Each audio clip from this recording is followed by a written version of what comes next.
CSS animations are quite a good way to show that you're working at a reasonably high level when you're working with your web page.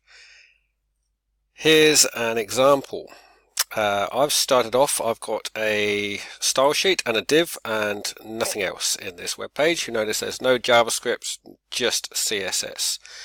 If I go to my style sheet, what I've set up here is a pair of keyframes, and I've called it my zoom, and I was saying where we start and where we finish. So we go from width 10 pixels, height 10 pixels to width 500, height 500.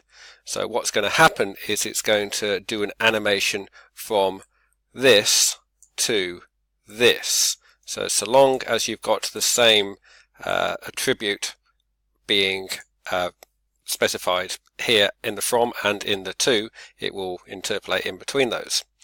So in order to make this actually happen to my div, let's just reflect my div was called animate demo. I'm just going to go and put a style for animate demo. That was quick. Animate demo, set a background color just so we can see what's going on, and I can specify that I use this animation that I've set up here. That won't fully work. There's one more thing you need to do, because you need to say how long it takes, otherwise it takes 0 seconds and you don't actually see anything happen. So I'm going to specify animation duration of 5 seconds, and if I just have a quick look and check that that works, 5 seconds to go from 10 pixels to 500 pixels. That worked. So let's look at some other things that we can do in here. I can also change I've got from and to, so it starts one place, finishes at another.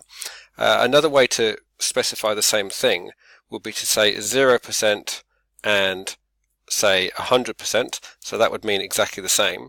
But what I'm going to choose to do here is actually make this 50%, and I'm just going to copy and paste this line and make this the 100%.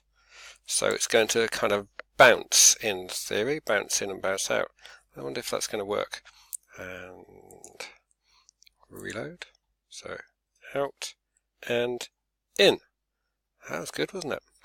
And there are other things that you can do as well. A good place to look is on the W3 Schools CSS animation page. So for instance, I can grab a line like this. Now I'm going to put that into here. That's right. And I wonder if that will work. Again, back to here, reload. So hopefully it's just going to keep bouncing backwards and forwards.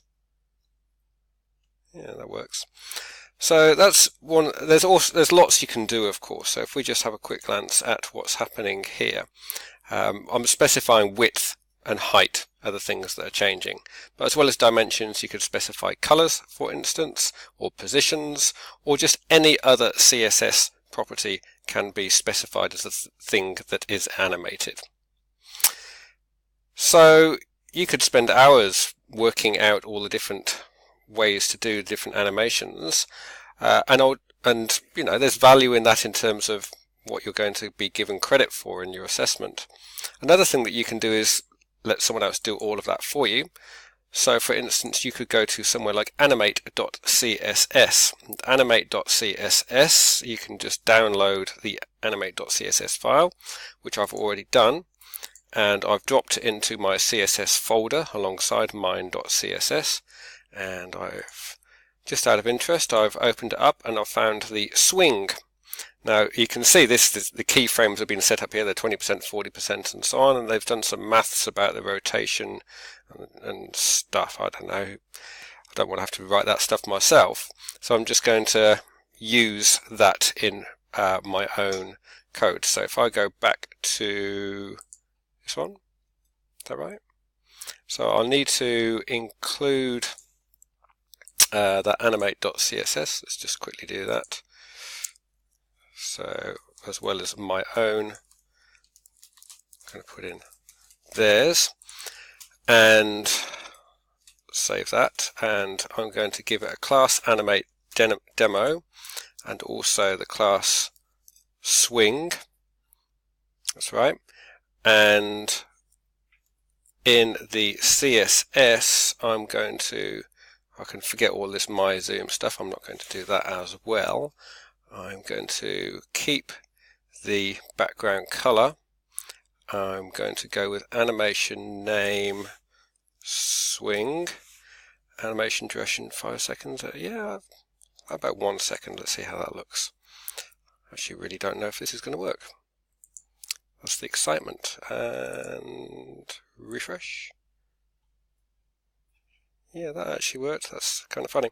So using and integrating something like that in your web pages is certainly evidence that you are working at this level.